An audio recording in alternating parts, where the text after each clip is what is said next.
we are back. Today we're going to be talking about ADHD, which turned out to be a pretty popular topic. I got a ton of responses on Instagram, people sharing their experiences with their partners. So first of all, just let me say I'm really grateful to all of you who pitched in and shared a little bit about yourself with us. I have an ADHD diagnosis. Kibby had a partner with ADHD, multiple partners with ADHD, so we're going to talk about it. We're going to share some of follower stories, and we're going to talk about my experience as a person with ADHD and her experience dating. And we're going to specifically talk about ADHD in the context of romantic relationships. I think because it's such a big topic that is quite different for adults versus children. Parenting relationships are obviously very different than romantic relationships. We're going to do a separate episode for parenting and for child ADHD.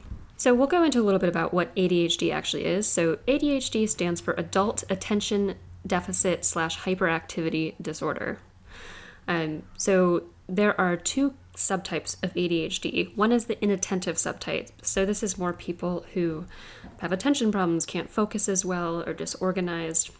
And then there's a hyperactivity subtype, which is more about difficulty sitting still, waiting in line, ordering at restaurants, being quiet, doing things for a long period of time that require kind of restfulness. And it's possible to have a combined subtype as well. So you may have heard of ADD. That used to be kind of the name for the inattentive type, but now that's been subsumed into the ADHD disorder overall. So if you have a primarily inattentive subtype, you have often missed important details or made mistakes at work or school or while taking care of things at home. You have often had trouble staying focused on things like reading a book, following a conversation, or doing household chores. People may be complaining that you haven't seemed to be listening, or that your mind is kind of wandering when they're talking. That you often start things and then drop them because you get distracted. You have trouble organizing things. Maybe your desk or your closet are really messy and you have trouble finding things. You've avoided or really disliked tasks that require concentrating on details for an extended period of time. You lose things, misplace things. You get really easily distracted by things in the outside environment. This is when we joke that people with ADHD are like, see a squirrel and then lose track of what they were doing. Or that they are very forgetful. You might miss appointments or deadlines. If you are primarily hyperactive subtype, then you might be fidgeting or squirming or tapping your foot when you have to sit still. You might leave your seat when you're expected to stay seated. So like meetings drag on and it's impossible to stay at seat, maybe church. You often just feel physical restlessness. You find it really difficult to be able to do something quietly in your spare time, like read a book. You always feel like you have to be moving or doing something. It's uncomfortable to sit still. You often talk too much. You often finish other people's sentences or kind of blurt out the answer before a question's been asked. You might have trouble taking your turn. That's kind of the waiting in line or ordering at a restaurant. And you may interrupt other people while they are talking or interrupt people while they're doing something. So like if they're taking too long to open a door, you might jump in and open it for them. So those are the basic symptoms. And in order to receive a diagnosis of ADHD, these symptoms have to have been present before the age of 12 years old. And they should be occurring in more than one domain of your life. So not just school, but perhaps in your day-to-day life, at work, something like that. And they have to be negatively impacting your life, so interfering in some way, impairing your relationships, making it more difficult for you to succeed at work, etc. The point you just made, Jacqueline, is a really good one. With ADHD having to be diagnosed early in life, like you had to have seen it early, before the age of 12 when you were a kid, in order to receive the diagnosis. Mostly because people have a lot of trouble paying attention in a lot of different, for a lot of different reasons. The pandemic has made a lot of people's concentration kind of off. Anxiety can do all the things that you said, right? Make it hard to sit still, hard to pay attention. Depression as well. There's a lot of things that could get in the way of your attention.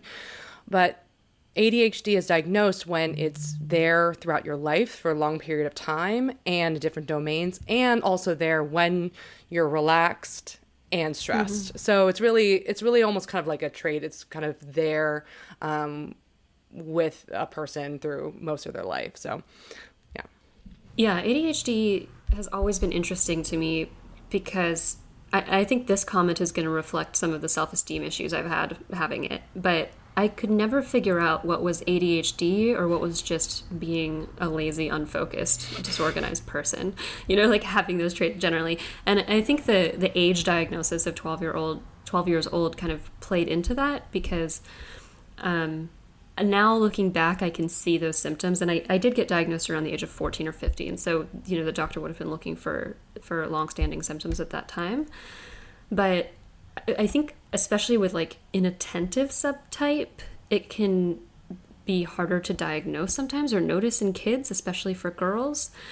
And so yeah, it's just I was always just like, oh, I'm just a disorganized, irresponsible, lazy person. And then I think really like getting to know ADHD and accepting that a bit more has helped me conceptualize myself better. Yeah, I think that with a lot of these mental health issues that we're talking about, once you know a little bit more about what it is, it can take the stigma out of it and take the shame out of it. ADHD is really interesting to me because it's diagnosed more and more these days, and I think it has a lot of cultural components, right? Our culture values long-term gains, like long-term goals, sitting still at school for long periods of time, doing long, boring things like writing reports or things like that. So I think there is a cultural component of diagnosing it a lot because not being able to do those things has caused more problems, right? Yeah. But knowing that ADHD, there's a lot of different theories of what it is, but from brain science, we know that it's really the brain really valuing and responding to short-term rewards more than long-term rewards. So things that are, exciting or rewarding or right in front of your view will take your attention versus, thinking like, okay, I'm going to have to not play video games in order to get my homework done, right? So it's kind of like overvaluing the short-term gains over the long-term gains. And there's some really cool evolutionary theories about why brains are like that. I mean, we used to be hunters, right? We used to go out into the woods and paying attention to like an animal, like, that whole squirrel thing, like that was actually really adaptive, right? In order to be able to pay attention to something that jumps in your environment was something super useful. And then there's another type of brain that is a little bit more methodical, a little bit more detailed oriented, that could sit and plant plants in a long field and wait and harvest. So that's like a different type of brain. And so, yeah, there are these different kind of brains, ones that are a little bit more slow and focus on long-term goals, and some that are more pay attention to salient stimuli in our environment, like an animal. So just in knowing that you might be more of a hunter might be a little more relieving. Well, that makes sense, at least in my romantic life. I'm certainly a hunter. I know. I love thinking of myself as probably having absolutely no use, like, spearing the animal or, like, tracking it necessarily. But if there is something in the peripheral vision that's going to attack us or hurt us, I'm like, there it is. Yeah. I saved the whole group. You needed me all along. There you go. You're just in the wrong time. I think we always knew that. We're in a time where we have to sit down and do statistics for long hours, whereas before you would have been the queen of the huntress queen. Who knows? Yeah, it is interesting thinking about time because it does seem like a lot of while we do value like long, boring tasks like writing papers or reports, also other elements of our culture are so ADHD like tweets, our social media articles getting shorter and shorter, headlines popping out, having our phones constantly as a form of distraction. So it'll be interesting to see whether these symptoms are increasing or if we're moving more into that kind of I think culture is like making it very hard for people with more ADHD type of traits, because there's so many things that grab your attention and you have to disengage from them in order to like continue working, right? But I think that the cultural or contextual piece is really interesting because one of my supervisors were saying that, ADHD, you're supposed to, in order to have the diagnosis, supposedly you have it since you're a kid. But as a kid, some people might not have issues with it, or the issues weren't really that obvious because life was very structured, right? Going to school, it's very, all the time is managed, you know where to go, you get assignments, you get deadlines, you have parents to help you with homework. But then apparently there's the college or grad school can be an inflection point where those kind of issues with ADHD weren't a problem before that. But then when you get into parts of your life that are a little bit less structured, right? Like you have to do this huge paper, and no one's really making you, and your time is a little bit more flexible. That's when ADHD problems come up around. So that's why I think like adult ADHD is becoming more popular of a topic now, because we just are moving, as we grow older, we're moving into more and more environments that don't structure our time. It's like a lot of short-term attention-seeking things like Twitter and things popping up or email, and you have to make the structure in order to like stop paying attention to that in terms for long-term gain. So it's been interesting for me because I hate structure. I would imagine a lot of people with ADHD kind of hate structure. Like grad school it's great to think that I can structure my own time and do things on my own timeline and not be beholden to deadlines in the same way or expectations in the same way. And yet it's a poison apple because I probably need structure even if I don't like it very much. Yeah, I think like people with ADHD like you respond well to reminders or even sometimes deadlines.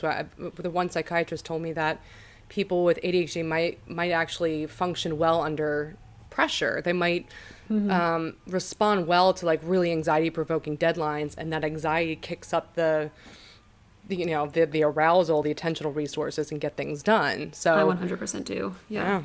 I know you that if I say, hey, we gotta get in and record this podcast, you're like, oh, okay, I'll do that. But yeah, guys, I was 11 minutes late to recording this podcast because my boyfriend made me vacuum. So that's just a little ADHD moment for you all. I got lost in space vacuuming. I mean, all throughout high school, I think it was hard for me, and this is something I want to discuss a little bit, is diagnosing girls with ADHD, because a lot of emerging research is showing that ADHD is it's equal in both boys and girls. It's not a boy disorder, but it presents differently. I think Kibby, you were saying that boys are much more likely to be diagnosed with a hyperactive subtype, girls with a more inattentive subtype. Yeah, they think that there might be that social component where boys, who knows? It could be a mixture of biology and social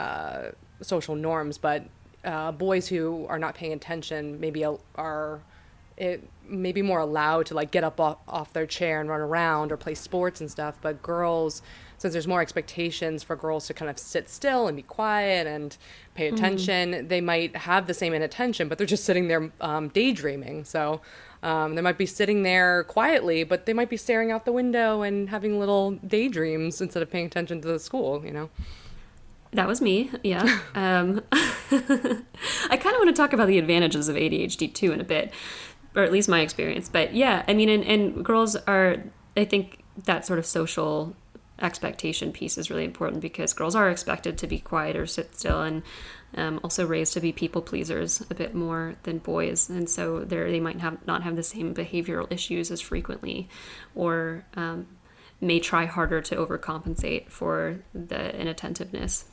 And so it might not be quite as obvious to teachers. And one follower actually shared her experience, which I will read. She said, I was a pretty classic ADHD kid. I struggled to pay attention. I got into trouble in school and at home. I had zero impulse control.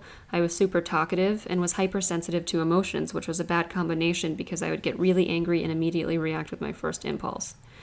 I wasn't really hyperactive, but that seems to be less common in girls with ADHD than boys.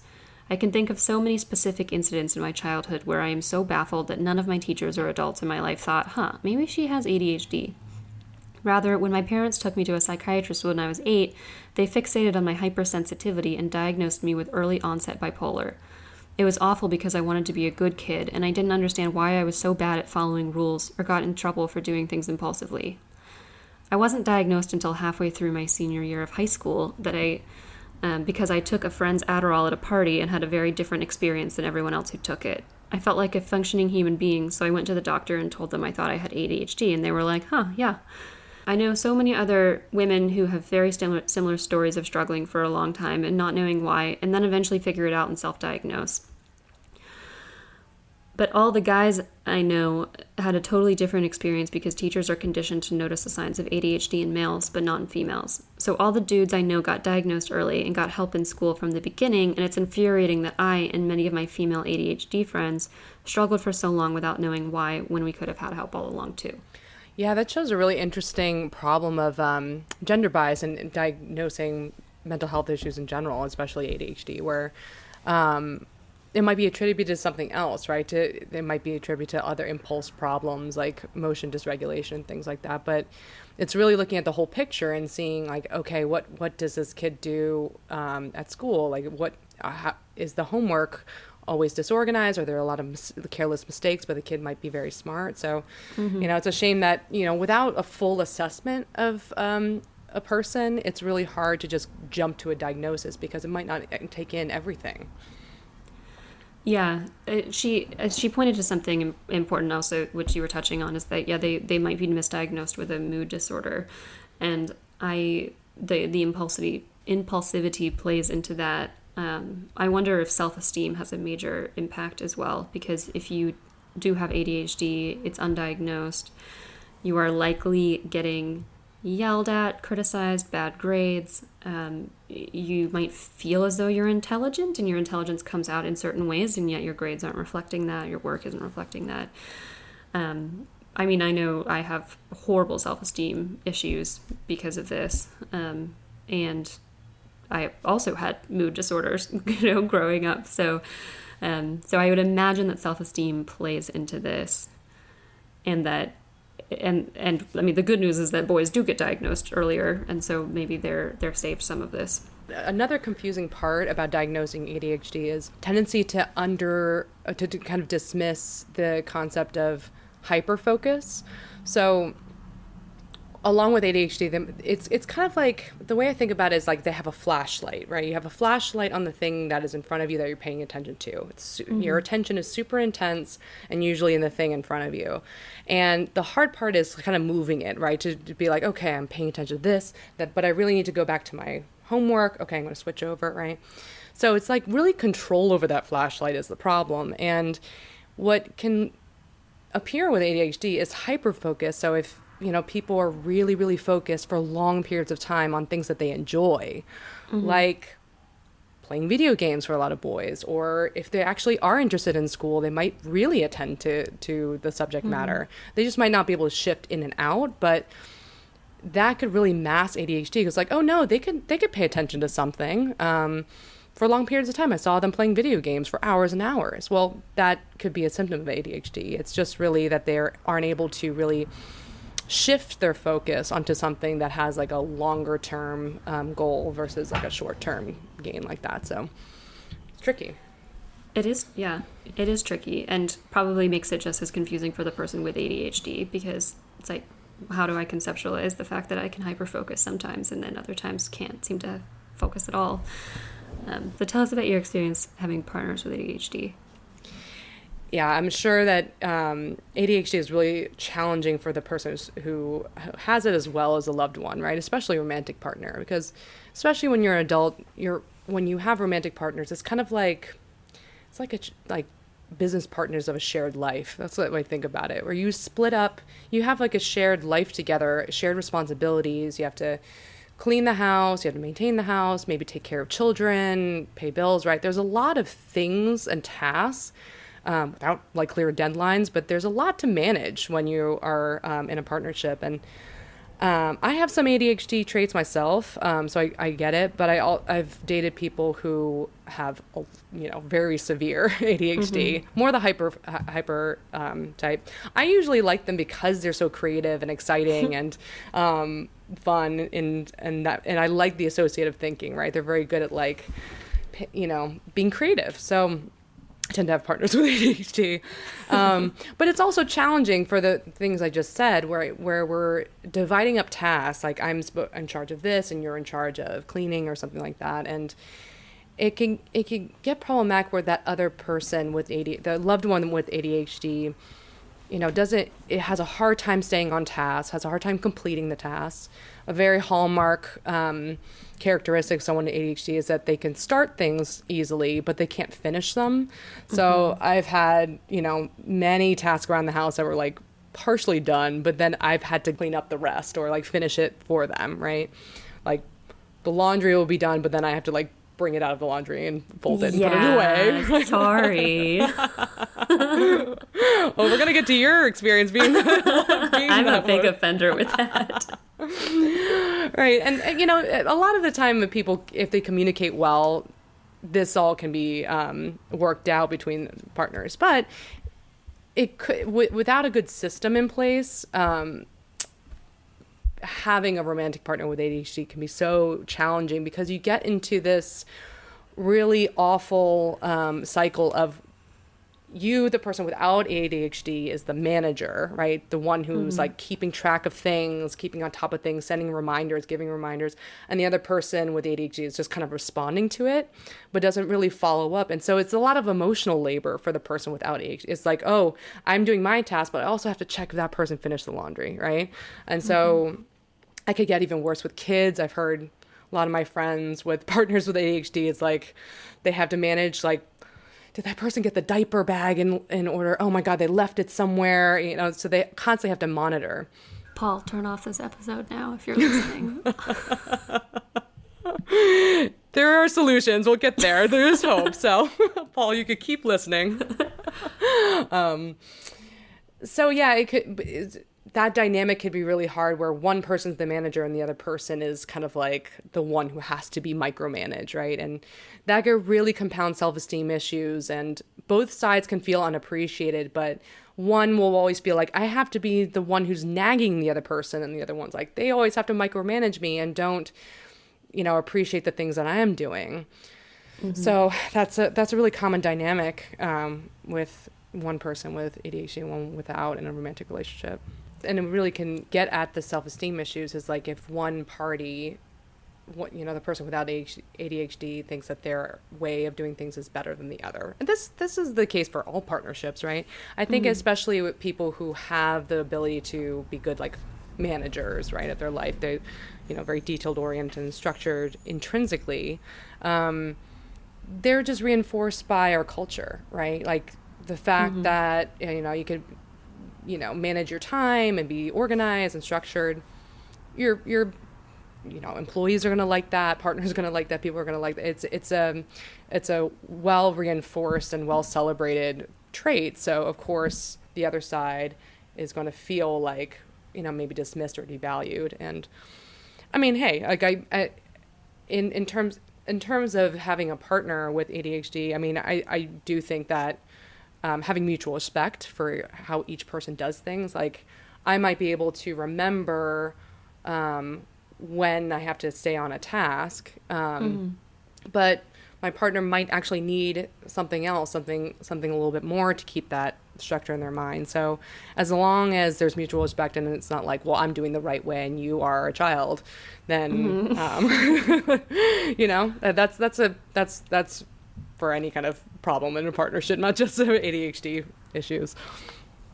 Yeah, I think it's also important to become knowledgeable about ADHD because it can be hurtful to the person without ADHD. Well, to both people, but a lot of things can be misattributed. Like Paul used to feel like me starting things and then stopping them or being disorganized was like a sign that I didn't love him very much, because he shows love he shows love in pretty much all the ways, but he was like, it's a sign of disrespect or that you don't care about me when you don't clean the house when I want you to, or like, you know, in the way that I want you to. This comes up really frequently with listening. People with ADHD, can like listen really strongly sometimes, and then can be very spacey and sort of tune you out automatically at other times. Kibby's nodding her head a lot. So no, I think you're bringing up a really good point that we could think that attention equals care or love, which often it does. But if you have someone with ADHD, they might care about something very deeply, but still have a really difficult time maintaining attention to it. Like, I also know that one not only is like, oh, if you cared, you would actually get this done and follow through on the task, right? There's that kind of expectation that I certainly have had before. But also people with ADHD, if their attention, you know, shifts and like goes to this new shiny thing in the moment. Well, sometimes I'm the shiny thing and sometimes I'm not the shiny thing. And so I was reading about this actually at some point where there are times when, you know, having a partner with ADHD can feel very sad because even in a romantic sense, not having the attention on you sometimes can feel like you're unloved or unwanted. Mm-hmm. And sometimes you're loved and unwanted. So it's like, yeah, I could have that other effect of, you know, does this person care about me? And if you base it on whether they're paying attention to you or not, that's hard. Yeah. I think especially when self-esteem issues get in the way as well. Like, I'll just go ahead and talk about my own self-esteem issues and how they've been impacted because I keep mentioning it, so I might as well talk about it.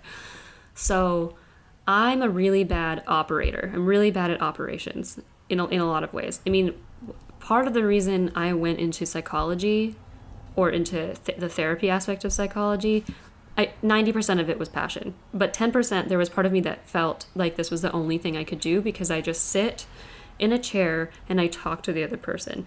And thank God I happen to have laser focus in therapy. That was something I was worried about because I don't always in conversation. But I was just like really afraid of doing things because I can be a very slow learner sometimes. And that's because it is really hard for me to pay attention to anything. I can't pay attention in lectures. I can't pay attention in discussions all the time. I cannot seem to study until it is basically the last minute. So that is why I do like deadlines. I don't like structure so much, but I do like deadlines. I need deadlines. And especially with things that I don't have a natural proclivity towards, it just feels impossible. So those things are likely to be technology, data I'm very insecure about in this program. Like learning new skills with a lot of kind of mechanical knowledge or detail-oriented knowledge. And so I think like when I was growing up, when I was a little kid, it was just a lot of mistakes on math tests, doing things kind of carelessly, waiting until the last minute, that kind of thing, being messy, whatever. And then once high school started, I like had such high-performing siblings who were, and they were much older than me, so they were already going through residency, law school, whatever. And so I felt like I was smart, but couldn't perform to that level. And so then I was just like, I had a lot of feelings of I'm just average. I can't do anything. I'm not as good as them. Why do I feel like I'm smart? Like, why do people see me as smart? But then my GPA is not that great. And, et cetera. And so I just kind of like went in with a bit of a chip on my shoulder and feeling really insecure. And then that plagued me throughout college and then my first career as a UX designer, which turns out is a pretty detail-oriented job. So when Paul in relationships, I'm actually very insecure about showing love in the way that he wanted me to at first because I don't feel like I can do it well. I don't feel like I can. I mean, I cleaned the kitchen yesterday, and today he was finding spots on things because I didn't do it as thoroughly as I should have. So there are a lot of ways where I feel like I compensate by relying on other people, and then I don't learn to do things on my own, or I just can't show love in the way that other people want me to all the time because I've conditioned myself so much to think like I can't do it or I'm not going to do it well and they're not going to be happy with it anyway. And so then I rely on other sources. So that just might be something to consider, that the way that you're expecting your partner to act or behave or show love is like something that they might be explicitly insecure about doing. Oh, Jacqueline. Well, I mean, I'm sorry to hear that it's impacted your self-esteem so much, especially because, as we were talking about in cultural school and all these different jobs will value the sitting at a desk for long periods of time doing really, really detailed oriented stuff. But I know you as a very, very creative person. I know that with a lot of people with ADHD, you're able to kind of really associate and really understand complex concepts and understand how one thing relates to another. All skills that are really, really useful in therapy. So actually, I think some of the best therapists I've ever known, some supervisors, do have a little bit more ADHD style mind because they pay attention to, a little bit of emotion or one detail that was really salient, but the patient themselves like ignored or understood how this story connected to another story, right? It's a little bit more of a creative process. So you're wise to go into a field where actually is going to make use of that kind of mind. Yeah, I'm pretty happy with my brain these days. I mean, you've had to reassure me so much, and you've been kind of like confused by my lack of self-esteem, I think sometimes with regards to work. And so, I'm just explaining that. But it was always funny because people would always tell me like, at the high level in jobs that my brain might do well, but I'm like, I can't get there without doing all the other rungs of the job, and those all require organization and detail and focus. And so that's why I love therapy. Like, it's great. It feels perfect for my brain. It's awesome. Yeah, this is a good segue into other tips that if you have a loved one, like a romantic partner with ADHD or yourself at this point. One of them is what you're saying is make use of your skills, right? And make use of your creativity and that kind of mind, like find jobs that kind of, a lot of entrepreneurs tend to have ADHD, right? The people who like are go and pay attention to the next thing and move fast, right? They kind of like entrepreneurship or the kind of jobs that require like attention to things coming into the environment really quickly, like emergency care and all, like EMTs and things like that. So kind of finding a life that works for you. Being an accountant probably would be challenging with someone with ADHD, for example. But if you're really interested, maybe you hyper focus. I don't know. So there's that, and then there's understanding the treatment. I mean, I'm sure a lot of people already know this, but one popular treatment for ADHD is medication. A lot of it is based on like stimulant class. There's many different classes of medications, and I don't know all of them. I'm not a psychiatrist, but the Ritalin and Adderall and things like that, those are all stimulants, right? They kind of like bring up the like arousal, kind of make the blood flow actually to your brain and actually make paying attention and controlling attention a little bit easier. However, what I just found out, I thought this was really interesting, is those kind of medications don't actually help people with organization. They help with the attention, but they're not as good with helping with making you more organized. So a therapist, like especially a CBT therapist with training and treating ADHD, they often will kind of train a person in time management or organizational or prioritizing skills. It's a little bit more behavioral. It's kind of like giving general life tips about how to structure your time and structure your tasks. A lot of really interesting ones it seem very simple, but are super useful, like getting really simple systems for, let's say, structuring important tasks. So making a to-do list, organizing that list based on high priority tasks, like things that need to be done now versus later, putting that in a calendar, like in a Google Calendar or a planner, a system of checking that off, right? So a lot of that can seem really obvious, but it could be super helpful for someone who doesn't know how to do that, on their own. Yeah, and that's something that, partners can do, like romantic partners can do. So if there's like one person with the ADHD and one person with not, Even just still having like a joint system, a shared system can be super helpful. Like a shared calendar on the wall, or like weekly check-ins where it's like, okay, let's sit down as partners, figure out what is on your to-do list, what is on my to-do list, how are we going to get this done, really putting that in the calendar. So even in my Google Calendar, I will have like, send this email in my Google Calendar. Like I put all of my tasks on my Google Calendar. I know that couples therapists who work with partners with ADHD, they'll have a sit down, they'll get out a shared calendar, and they'll write all those things down, all those tasks, and maybe implement a system of reminders, like, you know, something popping up on the phone, or post-it notes on the fridge or something like that. So really a shared system. Yeah. You can share your Gmail calendar too, an Outlook calendar. So I wish Paul would share his calendar with me because, yeah. I feel like it could be a struggle at first because it is against our natural instincts.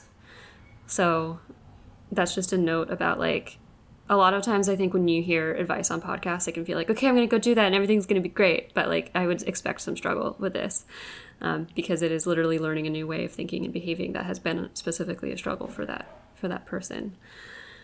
But yeah, absolutely. Yeah. But yeah, I mean, it is also simply true that like telling somebody once and then not reminding them if they have ADHD is probably not going to go well. And so putting in the calendar where they can see it, there's a reminder to it, like every time they check their calendar, it's there. Okay, that's coming up on Thursday. I can get it into my brain. It's going to be super helpful.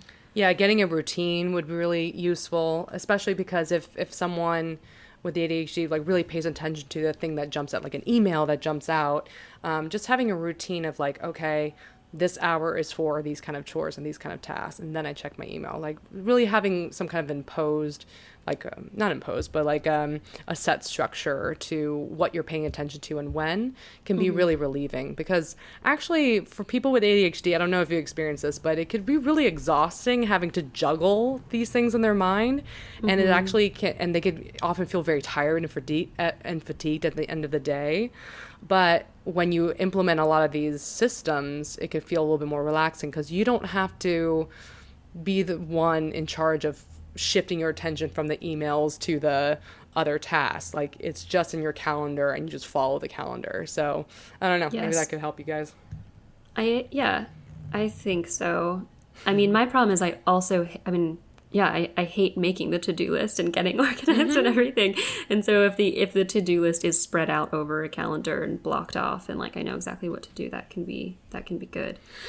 Yeah, I think like we, you know, if we think about it, like I'm the manager and you're the person with ADHD, it's like we balance it pretty well. I think one thing is like I don't take it. That's one tip in general is that if you, for example, don't follow up on a task that we're supposed to do together, I don't take that as that you don't care about me or that you're dumb or not capable. I'm like, oh, this is Jacqueline's style, so I will just text you or put it in a, you know, in a Google Doc or, you know, find some way to remind you and then you do it. And I just know that, you know, it just is about having mutual respect for this is how I do things and you do things in a different way.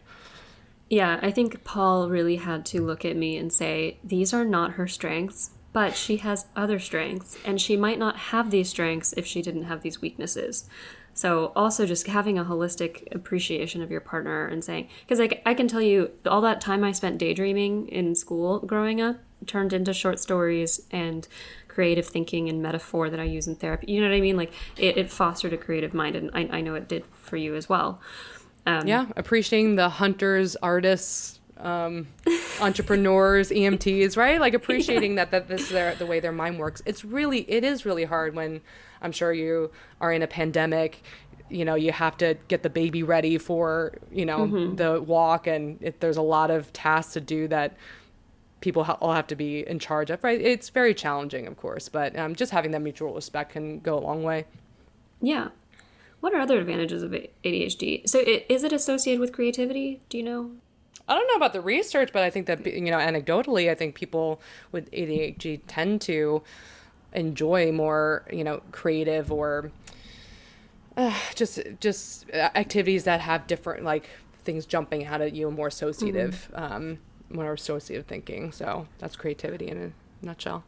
I guess one last point I have is, and this is more of a question, what do you think the value is of leaning into it versus confronting it? Because on the one hand, I think one thing I've done that's helped me at least detach it from self-esteem issues somewhat is just be like, you know, I'm not super organized, I'm not super focused, but I know how to have a good time. Like, I know how to relax, I know how to be creative, I know how to, maybe my attention goes in a million different directions, but that's a million different paths I can start walking down and help other people walk down. And like today I was into gardening, and I was like at Home Depot buying a bunch of gardening crap. And like yesterday I was really into cooking, and I was cooking a bunch of stuff.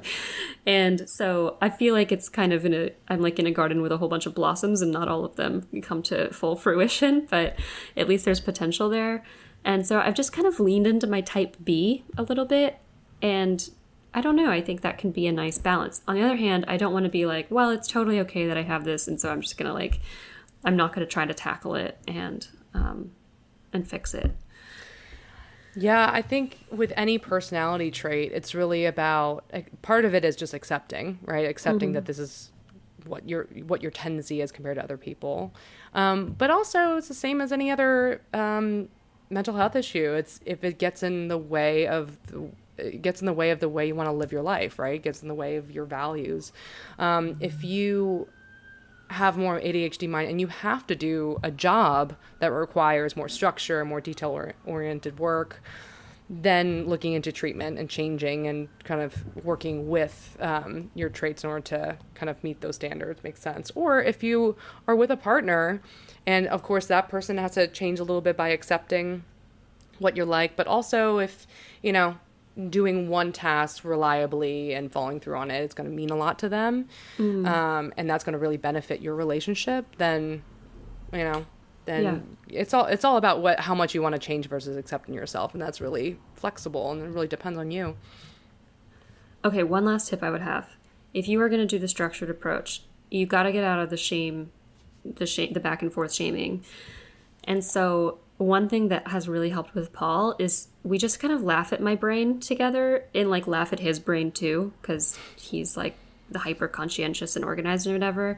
And so it is kind of acknowledgement of we have different brains. They work in two different ways. They do funny things, and we're going to help each other come up with a system. And if the system doesn't work perfectly, if mistakes are made, if things fall out of the calendar, it's not the end of the world. It's just our brains being brains.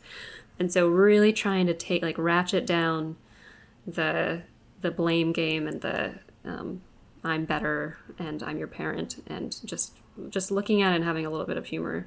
Yeah, has absolutely. Helped. Yeah, some acceptance. Yeah. For people who do want to change and do want a little bit extra help, right? Like, of course, consulting a psychiatrist for the meds, and also finding different kind of meds that works for you. Not, Ritalin or Adderall doesn't work for everyone, but there's different classes, different types. So really talking to your doctor about that.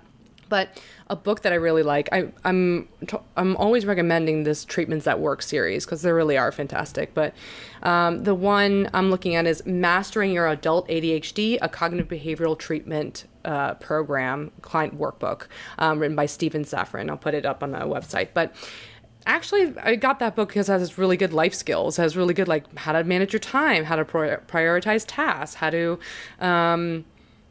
manage your to-do list in ways that feel manageable, right? And don't feel that, overwhelming. So I think that's a really good one. Gives really very clear, tangible strategies to help you with that. So that could help you whether you have ADHD or not. So I definitely recommend checking that out. Other natural remedies for ADHD include exercise and going out in nature. So there's research showing that regular exercise like cardio and actually taking a walk in a forest actually improves ADHD symptoms, especially short term. So that's something that people can try is getting regular exercise, at least 20 minutes a day, several days a week, and going out in nature, which is really popular during the pandemic. So you try those two things too.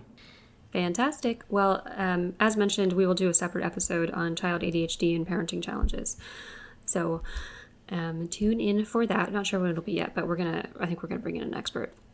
Okay, thank you so much for listening. Thank you to people who submitted stories, and we will see you next week. Oh, we have an exciting guest coming next week from Bachelor Nation, so tune in for that. Bye, guys.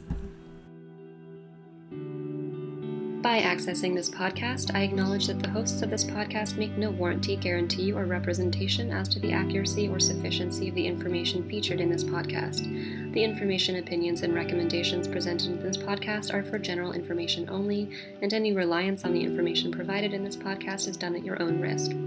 This podcast and any and all content or services available on or through this podcast are provided for general, non-commercial informational purposes only and do not constitute the practice of medical or any other professional judgment, advice, diagnosis, or treatment, and should not be considered or used as a substitute for the independent professional judgment, advice, diagnosis, or treatment of a duly licensed and qualified healthcare provider. In case of a medical emergency, you should immediately call 911. The hosts do not endorse, approve, recommend, or certify any information, product, process, service, or organization presented or mentioned in this podcast, and information from this podcast should not be referenced in any way to imply such approval or endorsement.